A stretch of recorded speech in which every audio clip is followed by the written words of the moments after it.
आज हम types of functions and their graphs इनको देखेंगे।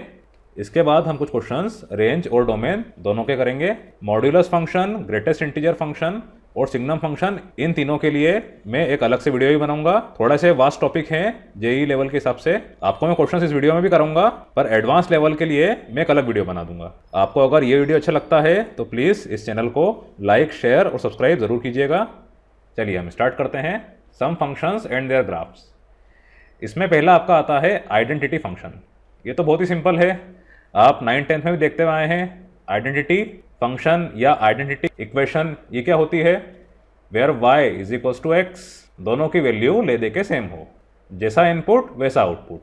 ठीक, अगर आप इसका ग्राफ प्लॉट करते हैं तो आपने देखा x is equals to 1, y is equals to 1, x is equals to 2, y is equals to 2, x is equals to -2, y is equals to -2। ठीक है, तो इस तरह से ये वाला जो ग्राफ है ये फर्स्ट और थर्ड क्वाड्रेंट में ही कन्फाइंड रहेगा, सेकंड और फोर्थ क्वाड्रेंट में नहीं आएगा। यहाँ पे ये 2 और 2, जैसा कि आपने देखा, इधर x is equals to 4, y is equals to 4, उसी तरह से x is equals to -2, y is equals to -2। ये आप पढ़ चुके हैं प्रीवियस क्लास में। अब ऐसे फंक्शन की रेंज डोमेन क्या होगी? जैसा आपने देखा y is equals to X है, x मतलब आपका इनपुट, आप जो वैल्यू डालना चाहें वो डाल दीजिए, जो रियल नंबर डालना चाहे वो डाल दीजिए। हम रियल नंबर तक ही कन्फाइंड रहते हैं, इमेजिनरी नंबर पर हमें नहीं जाना है। तो x क्या होगा? इट बिलोंग्स टू r, तो उसका डोमेन क्या हो गया? r, और x की जो वैल्यू आएगी वो y की वैल्यू के इक्वल होगी, इसीलिए रेंज क्या हो गई? r। तो रेंज और डोमेन इसके क्या हो जाएंगे? Real number r। ठीक, it passes through the origin, x is equals to 0, y is equals to 0। Very simple. इसके बाद आपका है कांस्टेंट फंक्शन। ये भी आपके एनसीईआरटी टेक्स्ट बेस्ड है। कांस्टेंट फंक्शन मतलब क्या है? जैसे y is equals to 5, y is equals to 3, y is equals to 1 crore, जो भी वैल्यू हो जो फिक्स हो, कांस्टेंट हो। तो यहाँ पर आप देखिए, आप x की वैल्यू जो चाहें वो रखें, y सेम रहेगा। जैसे इन्होंने यहाँ पे इस ग्राफ के हिसाब से y इज इक्वल्स टू 3 लिया है, fx इज इक्वल्स टू 3 लिया है, y is a function of x। तो आपने देखिए x को रखा 2 तो भी y की वैल्यू सेम आई, x को रखा आपने 4 तो भी y की वैल्यू 3 आई, सेम आई, 6 पे भी सेम आई, -8 पे भी सेम आई। तो y की वैल्यू फिक्स है irrespective of any value of x। मतलब x की वैल्यू आप रियल कैसी भी रख सकते हैं, इसीलिए रेंज क्या रहेगी? सम कांस्टेंट c, और डोमेन मतलब x की वैल्यू क्या रहेगी? Real number r।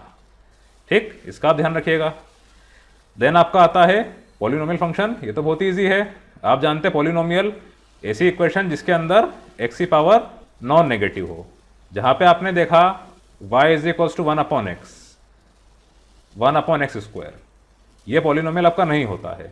इन्होंने इसीलिए स्पष्ट रूप से बोल दिया है where n is a non negative integer. क्यों? क्योंकि x की पावर n है। अगर x की पावर n में n नेगेटिव होता तो आपको ऐसा कुछ मिलता?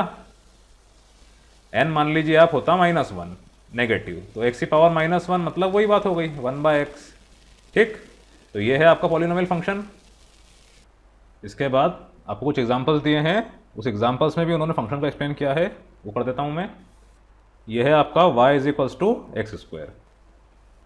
इसको आप स्क्वायर फंक्शन भी बोल सकते हैं, कोई दिक्कत वाली बात नहीं है। Parabola, upward parabola, conic section में आपने पढ़ा है। अब इसमें क्या होता है, जैसा कि आप देख पा रहे हैं, it is a curve, straight line नहीं आ रही है, स्क्वायर आ गया मतलब कर्व है। अगर ये x is equals to y square होता तो ये राइटवर्ड रहता, नेगेटिव साइन आता तो ऊपर का नीचे होता, राइट का लेफ्ट होता, ये भी आप जानते हैं। Y square is equals to 4x। अब इसमें रेंज डोमेन आपको खास तौर से ध्यान रखना है। डोमेन तो खैर ठीक है, काफ़ी इजी है कि x की वैल्यू आप जो डालें डाल दीजिए, y की कुछ वैल्यू आएगी, पर y की वैल्यू कभी भी नेगेटिव नहीं आएगी। क्यों नहीं आएगी? Because y is equals to x square. किसी भी चीज़ का स्क्वायर होता है वो कभी भी नेगेटिव नहीं होता है, ये चीज़ आप जानते हैं। आप नेगेटिव 1.5 बिलियन मिलियन जो करना चाहें कर दीजिए, जितना बड़ा नंबर डालना डाल दीजिए, अगर उसका स्क्वायर हो रहा है तो वो हमेशा पॉजिटिव ही होगा। तो यहाँ पे जैसा आप देख पा रहे हैं y is equals to x square, तो फटाफट आप समझ जाइए कि जब भी ऐसा हो रहा है तो y कम से कम 0 होगा या तो 0 से बड़ा होगा। तो y is greater than equals to 0, तो उसकी रेंज क्या हो जाएगी? 0, इन्फिनिटी। यहाँ पर आपका आ जाएगा क्लोज इंटरवल, क्योंकि 0 के इक्वल हो सकता है। और डोमेन तो नो डाउट जो वैल्यू आपको डालना डाल दीजिए x की, ये होगा आपका r, रियल नंबर। ठीक, आप ग्राफ भी समझ गए हैं। अगर y is equal to x square है तो x अगर 1 है तो y 1 है, x अगर 2 है तो y 4 है, x अगर 3 है तो y 9 है। ठीक है, इसीलिए इस तरह से बढ़ रहा है। 2 पे आपको वैल्यू मिल रही है 4, 1 पे आपको मिल रही है 1, है ना। उसी तरह से आप देखिए, आपने अगर x को रखा -1 तो y कितना मिलेगा 1, x को आपने रखा -2 तो y कितना मिलेगा 4, क्योंकि आपका y नेगेटिव नहीं हो सकता है, इसीलिए आपका ये ग्राफ फर्स्ट और सेकंड क्वाड्रेंट में ही रहेगा, थर्ड और फोर्थ क्वाड्रेंट में नहीं होगा, क्योंकि थर्ड और फोर्थ क्वाड्रेंट में y नेगेटिव होता है। यहाँ पे आपको मालूम पड़ गया है, range is always greater than equals to 0, value of y is always greater than equals to 0, therefore this graph never lie in third and fourth quadrant. ठीक, इसके बाद आपका क्यूबिक फंक्शन, ये आपका क्या होता है, y is equals to x cube, very simple. अब जब क्यूब है तो जैसी x की वैल्यू होगी in terms of sine, positive negative, वही y की होगी।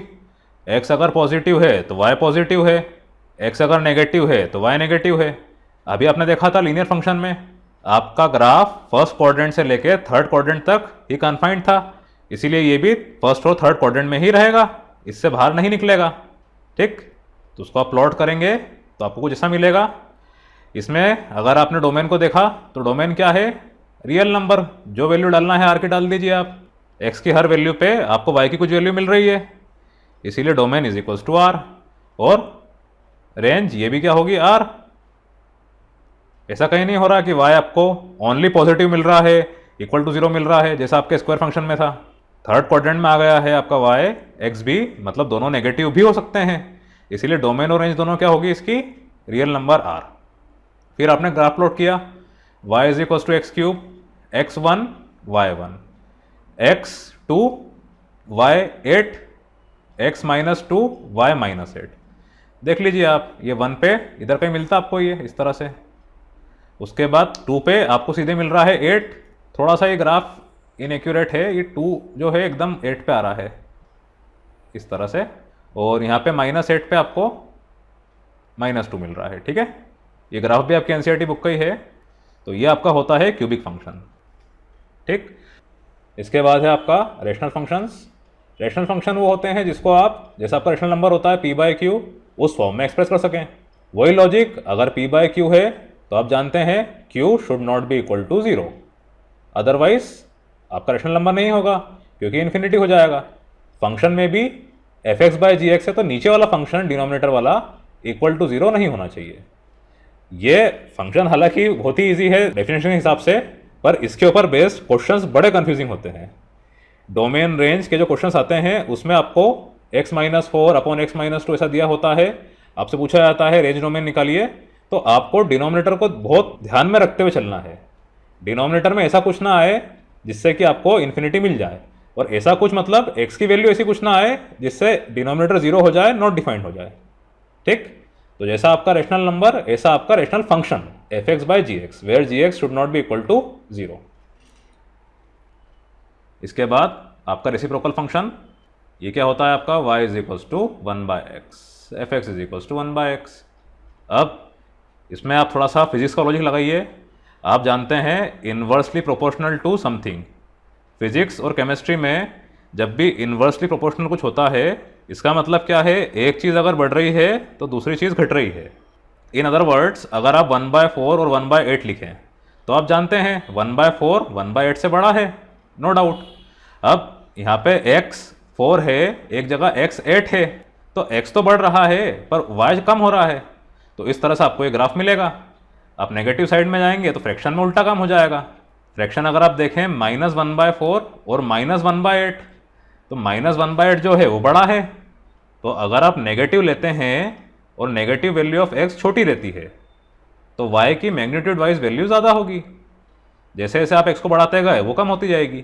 ठीक, इन दी ऑपोजिट डायरेक्शन। अब अगर हम इसके रेंज डोमेन की बात करें तो आप देखकर ही समझ गए हैं, अभी आपने देखा रेशनल फंक्शन x में क्या नहीं आना चाहिए, 0। जैसे एक 0 आता है तो ये नॉट डिफाइंड हो जाएगा। 0 के अलावा आपको जो रखना है वो रख दीजिए, x की वैल्यू 0 ना रखें। तो डोमेन क्या हो गया इसका, रियल नंबर माइनस 0। उसी तरह से आप देखिए रेंज, आपके y की वैल्यू कभी भी 0 नहीं हो सकती है। इसीलिए ये जो ग्राफ बना है, देखिए ये x एक्सिस को टच नहीं कर रहा है, ये थोड़ा सा ऊपर है, क्योंकि y कम से कम जितना हो सकता है उतना हो जाएगा, पर 0 के इक्वल कभी नहीं होगा। इसीलिए ग्राफ दोनों तरफ थोड़ा सा ऊपर है फ्रॉम योर x एक्सिस। ठीक है, तो y की वैल्यू भी 0 कभी नहीं होगी, रियल नंबर जो होना है हो जाएगी, पर 0 कभी नहीं होगी। तो ये रेंज क्या हो जाएगी आपकी, रियल नंबर माइनस 0। ठीक, ये होता है आपका रेसिप्रोकल फंक्शन। चलिए अब हमने जो भी पढ़ा है उस पर बेस्ड कुछ क्वेश्चंस कर लेते हैं। इसमें पहला क्वेश्चन आपका है डोमेन का, find the domain of the function f x is equals to x square plus 3x plus 5 upon x square minus 5x plus 4। ये तो बहुत ही ईजी क्वेश्चन है। ये आपका क्या है, रेशनल फंक्शन है। आपको डिनोमिनेटर को देखते हुए चलना है। यहाँ पर जैसा कि आप देख पा रहे हैं, आपके डिनोमिनेटर में असल में क्या लिखा है, x minus 4 into x minus 1। Domain मतलब x की वैल्यू, पर क्योंकि यहाँ पर डिनोमिनेटर आ गया है तो आपको x की वो वैल्यू नहीं डालना है जिससे आपका पूरा फंक्शन नॉट डिफाइंड हो जाए। तो इधर आप देखिए, अगर आप x इज इक्वल्स टू 4 रखते हैं तो डिनोमिनेटर में 0 मिल जाएगा, नॉट डिफाइंड। या फिर x इज इक्वल्स टू 1 रखते हैं, अगेन आपको क्या मिल जाएगा, 0, नॉट डिफाइंड। तो x 4 ना हो 1 ना हो, ठीक। बाकी जो वैल्यू आपको x की डालनी है वो डाल दीजिए, ये बिल्कुल डिफाइंड होगा। तो डोमेन क्या हो गया इसका, ऑल रियल नंबर्स माइनस 1,4। ये आपके पहले पार्ट का आंसर है। देन आपका सेकंड पार्ट, इसको मिटा देता हूँ मैं, आप लिख लीजिएगा। इसमें आपका numerator x square plus 2x plus 1, इससे हमें कोई मतलब नहीं है। आपको मेन फोकस करना है डिनोमिनेटर पे। यहाँ आपको मिल रहा है x minus 6 into x minus 2, ठीक। वंस अगेन x की सारी वैल्यूज हो, बस 6 और 2 ना हो। तो डोमेन क्या हो गया आपका, रियल नंबर्स माइनस 2,6। ये इसका आंसर है, इसको नोट कर लीजिएगा आप। देन थर्ड क्वेश्चन, इसमें आपका एफ एक्स है अंडर रूट एक्स माइनस 1। अब यहाँ पर अंडर रूट आ रहा है, आप हमेशा ध्यान रखिए रूट में कोई सी भी चीज़ आती है वो या तो 0 के बराबर होगी या तो 0 से बड़ी होगी। हालांकि नेगेटिव अगर होता है तो आपको इमेजिनरी टर्म मिल जाएगा, पर imaginary terms in terms of range domain आपको कोर्स में नहीं है। इसीलिए आपको हमेशा रूट के अंदर आने वाली चीज़ को या तो 0 के इक्वल लेना है या 0 से बड़ा लेना है, ग्रेटर देन इक्वल्स टू 0 लेना है, ठीक। तो इधर आप देखिए रेंज तो बहुत ही सिंपल है। इसकी कम से कम वैल्यू कितनी होगी, 0। ज़्यादा से ज़्यादा वैल्यू जितनी हो जाए उतनी, इन्फिनिटी ना हो बस, उससे बड़ी कम रहे। तो रेंज इसकी हाथों हाथ निकल गई, 0 कम से कम या फिर इन्फिनिटी, ठीक। यहाँ आप लिख दीजिएगा as under root x minus 1 is greater than equals to 0 और simply y is greater than equals to 0। तो y is greater than equals to 0 तो लेस देन इन्फिनिटी, ऐसा आप पढ़ सकते हैं। y की वैल्यू मतलब रेंज। अब डोमेन, हमने पहले रेंज निकाली, हमें इजी लगा। अब डोमेन आप देखिए, x की वैल्यू ऐसी ना हो जिससे आपको कुछ नेगेटिव मिल जाए। आपको नेगेटिव कब मिलेगा, जब x की वैल्यू 1 से कम होगी। तो x की वैल्यू 1 से कम ना हो, 1 हो या उससे बड़ी हो, तो जाके आपका फंक्शन एफ एक्स डिफाइंड होगा। तो here f x is defined when x is greater than equals to 1 less than infinity. तो डोमेन क्या हो गया आपका, 1, इन्फिनिटी, ठीक। ये दोनों आपके आंसर्स हैं, रेंज और डोमेन। चलिए इसके बाद है find the domain of f x is equals to x upon x square plus 3x plus 2। वही चीज़ वेरी सिंपल, यही कर देता हूँ उसको मैं, x upon x plus 1 into x plus 2, ठीक। ये आपका हो गया डिनोमिनेटर। अब डिनोमिनेटर की बात करी है तो x क्या क्या नहीं होना चाहिए, -1 और -2। ऐसा अगर होगा तो डिनोमिनेटर में 0 आ जाएगा, नॉट डिफाइंड। तो आपको डोमेन क्या हो गया, सब कुछ हो पर -1 और -2 ना हो। तो रियल नंबर -1, -2, ये आपके फर्स्ट पार्ट का आंसर। उसके बाद find the range of under root 16 minus x square. अब यहाँ पर आप थोड़ा ध्यान दीजिएगा, यहाँ पर आपको 16 माइनस एक्स स्क्वायर दे रखा है, एक्स स्क्वायर बाद में आ रहा है। पहली चीज़, क्योंकि ये रूट है तो रेंज में आप जानते हैं अंडर रूट क्या होता है, 0 के बराबर होता है या उससे बड़ा होता है। नेगेटिव तो होने से रहा, तो इसकी लोवेस्ट वैल्यू क्या आ गई 0। अब गलती से भी आप मैक्सिमम वैल्यू इसकी इन्फिनिटी ना कर दें, अप टू इन्फिनिटी ना कर दें। क्यों? क्योंकि यहाँ पे -x² है। अगर ये ऐसा होता x² - 16 तो फिर इन्फिनिटी ज़रूर आता, पर यहाँ पर क्या है, x की वैल्यू आपको एक सीमा तक रखनी है। उससे ज़्यादा अगर आप करते हैं तो y की वैल्यू नॉट डिफाइंड आ सकती है, इमेजिनरी आ सकती है। तो अब देखिए y आपका मैक्सिमम कब हो सकता है, इतना आप समझ गए हैं। 16 - x² मतलब 16 माइनस समथिंग पॉजिटिव। 16 में से कुछ ना कुछ पॉजिटिव माइनस हो रहा है, तो x² की कुछ भी अगर वैल्यू होती तो आपको क्या मिलता, 15.99, 15.2 समथिंग लाइक दिस। अगर आप x² को 0 कर दें तो आपको मिल जाएगा √16, जो कि आपका होता है 4। -4 तो होगा नहीं क्योंकि अंडर रूट है, y की वैल्यू नेगेटिव तो नहीं आएगी। तो इसीलिए यहाँ पर आप ध्यान रखिए, जब भी बाद में x² ऐसा कुछ टर्म आता है तो उसके 0 होने पे आपको रेंज की मैक्सिमम वैल्यू मिलती है। तो यहाँ पर क्या होगा, √16 मतलब 4, तो आपकी रेंज हो गई 0,4। देन थर्ड पार्ट, इसमें आपसे ये बोल रहे हैं find the domain and range of the relation R given by R x, y where y is equal to x + 6/x where x, y belongs to n natural number. ये line का ध्यान रखिए। And x is less than 6। अब आप ध्यान रखिए कि x और y मतलब रेंज और डोमेन, इन दोनों की वैल्यू कैसी होना चाहिए, in the form of natural number like 1, 2, 3, 4 and so on. ठीक। अब जैसे आपने y is equal to x + 6/x लिखा, ये आपको सेट बिल्डर फॉर्म में दे रखी थी रिलेशन, कोई दिक्कत नहीं है, अच्छा है। इसमें जब x इज इक्वल टू 1 रख रहे हैं तो आपको क्या मिल रहा है, y is equal to 1 + 6/1 which is equals to 7 बराबर x और y दोनों के दोनों नेचुरल नंबर को बिलोंग कर रहे हैं। x भी आपका नेचुरल है, y भी नेचुरल है। अब आपने रखा x इज इक्वल्स टू 2, तो ये क्या हो गया, ये कैंसिल हुआ तो आपको y मिल गया 5। अगेन दोनों नेचुरल है, कोई दिक्कत वाली बात नहीं।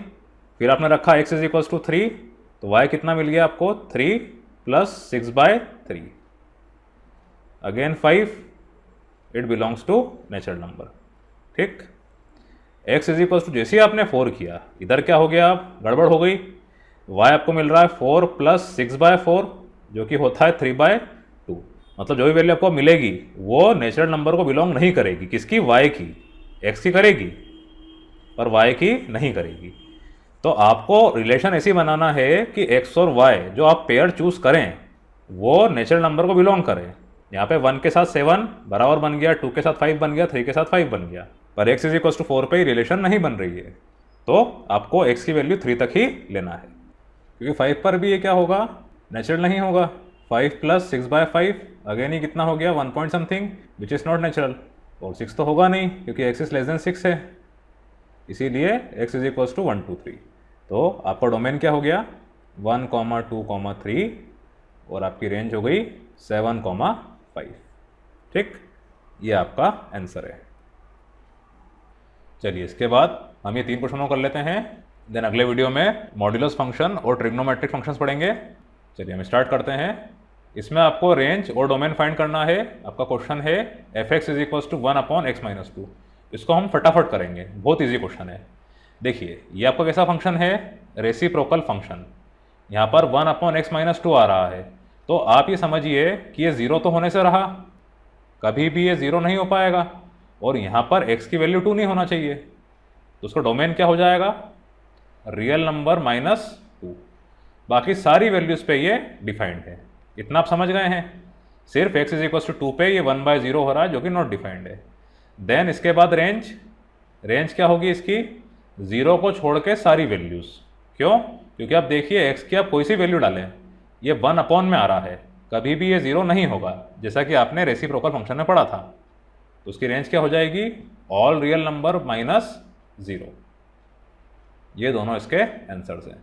जो भी रेसिप्रोकल फंक्शन होता है आपका इस तरह का, उसकी रेंज आप आंख बंद करके लिख दीजिएगा, r - 0। देन इसके बाद f(x = 1/x² + 2), ये रेसिप्रोकल ज़रूर है पर इसमें साथ में आपका x² आ रहा है। अब आप देखिए स्क्वायर फंक्शन और साथ में रेसिप्रोकल फंक्शन, आप जानते हैं एक्स स्क्वायर हमेशा क्या होगा, या तो पॉजिटिव या फिर इक्वल टू 0, कभी भी ये नेगेटिव नहीं हो सकता है।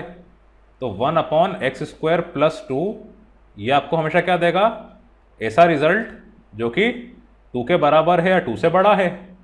ठीक, तो x के लिए तो आप जो वैल्यू डालना चाहें डाल दीजिए, या माइनस वाली प्रॉब्लम नहीं है। अगर माइनस होता तो फिर हम सोचते, यह प्लस ही है, आप 0 डालें, 1 डालें, 1/2 डालें, जो डालना डालें, ये डिफाइंड होगा। तो उसका डोमेन क्या हो गया, ऑल रियल नंबर्स। ठीक है, और रेंज क्या होगी इसकी, अब यहाँ आप समझिएगा इसकी रेंज के लिए। अगर मैं x को रखता हूँ 0, तो आपको ये कितना मिल जाएगा, fx = 1/2। ठीक है, जैसे जैसे मैंने x को बढ़ाया, मान लीजिए मैंने x को रख दिया 1, तो आपका fx क्या हो जाएगा, 1/3। उसके बाद आपका fx क्या हो जाएगा, मैंने और बढ़ाया 2 करा तो 1/6। ठीक है, तो जैसा कि आप देख पा रहे हैं, हम x की वैल्यू बढ़ा रहे हैं तो आपका फंक्शन, आपकी y की वैल्यू कम हो रही है। तो इसका मतलब क्या हुआ, आपकी मैक्सिमम वैल्यू इस फंक्शन की क्या होगी, ऑब्वियसली 1/2। उसके बाद जैसे जैसे आप x को बढ़ा रहे हैं, अगर आप x को पॉइंट भी रख रहे हैं, कुछ डेसिमल वैल्यू भी दे रहे हैं, आपका फ्रैक्शन 1/2 से छोटा ही हो रहा है। ठीक है, तो इसकी रेंज क्या हो जाएगी, मैक्सिमम वैल्यू 1/2 और यहाँ पे ग्रेटर देन 0। ठीक, 0 कभी भी ये नहीं होगी। वही चीज़ वापस से, ये क्या है, आपका रेसिप्रोकल फंक्शन है, और इसमें नीचे x² आ गया है, तो कभी भी ये 0 नहीं होगा। तो 0 से बड़ा पर 1/2 छोटा या उसके बराबर। इसको थोड़ा ठीक से लिख देता हूँ, 0,1/2। ठीक, इस तरह से आपको करना पड़ेगा कॉम्पिटिटिव एग्जाम्स में। देन आपका last question, range domain of this function fx = x² - 3x + 2 upon x² - 4x + 3। ये भी इजी है, इसको आप क्या करिए, पहले स्प्लिटिंग ऑफ मिडल टर्म से फैक्टराइज कर लीजिए, ऐसा लिख लीजिए इंटू x - 1। अब आप यहाँ ध्यान दीजिए, आप गलती से भी x - 1 को x - 1 से कैंसिल करके ऐसा ना बोलें कि डोमेन में x = 1 वैलिड है। आप समझिएगा, कैंसिल करने के पहले ये ऐसा दिखता था, अगर अभी x = 1 होगा तो ये क्या हो जाएगा, नॉट डिफाइंड। तो कभी भी कैंसिल हो रहा है वो होगा, लेकिन अगर डिनोमिनेटर में ऐसी कोई चीज़ आ गई है जिस पे आप ऐसा कुछ रख रहे हैं, x की वैल्यू को, फंक्शन जिसमें नॉट डिफाइंड हो रहा है, उसका आपको ध्यान रखना है। ठीक, कैंसिल करने के पहले। तो यहाँ पे x = 1 और x = 3, ये दोनों चीज़ हम नहीं चाहते हैं। ठीक, ये क्वेश्चन इसीलिए कंफ्यूजिंग है। स्टूडेंट्स x - 1 और x - 1 को कैंसिल कर देते हैं, वो बोलते हैं कि डोमेन रियल वैल्यूज -3, जो कि गलत है। इसका डोमेन क्या होगा, रियल वैल्यूज -1,3। इसका आप खास तौर से ध्यान रखिएगा। देन रेंज, अब रेंज में तो आपको y की वैल्यू फाइंड करना है, तो आप कैंसिल आउट कर दीजिए। ये कितना हो जाएगा आपका, इसको मैं लिख लेता हूँ y fx को = x - 2 अपॉन x - 3। अब रेंज फाइंड करने का आपको मैंने एग्जाम्पलर वीडियो में एक तरीका और बताया था, आप x को y के टर्म्स में लिख लीजिए, उससे आपका काम बन जाएगा। ये आपका क्या हो रहा है, yx - 3y = x - 2। अब यहाँ आप समझिए, मुझे x 1 और 3 नहीं चाहिए, और इसको देखे देखे आप ही बता सकते हैं कि y 1 के इक्वल भी नहीं होना चाहिए।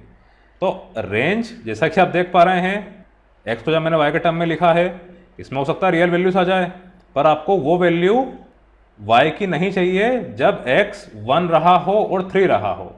ठीक है, एक बार और समझिए, आपने डोमेन तो निकाल लिया था रियल नंबर -1,3, ये आपको समझ में आ गया। अब आपने जब रेंज निकालने की कोशिश करी तो आपने x को y के टर्म्स में लिख दिया, लिखने पे आपको क्या मिला, डिनोमिनेटर में y - 1।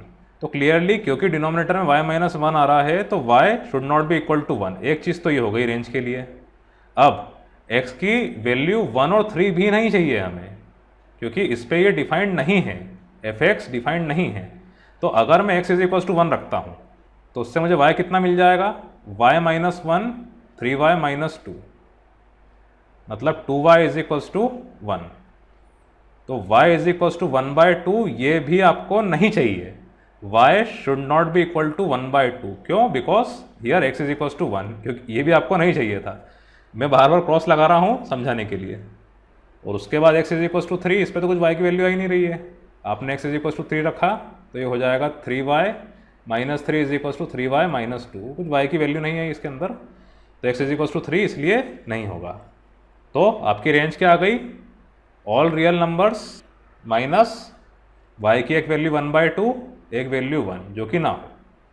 ये इसका आंसर है। Very very important question. हाँ, यहाँ पे ये f(x) आपका 0 था, इधर 1 था, इधर 2 था। मैंने f(x) लिख रखा था, इसका थोड़ा आप चेंज कर लीजिएगा।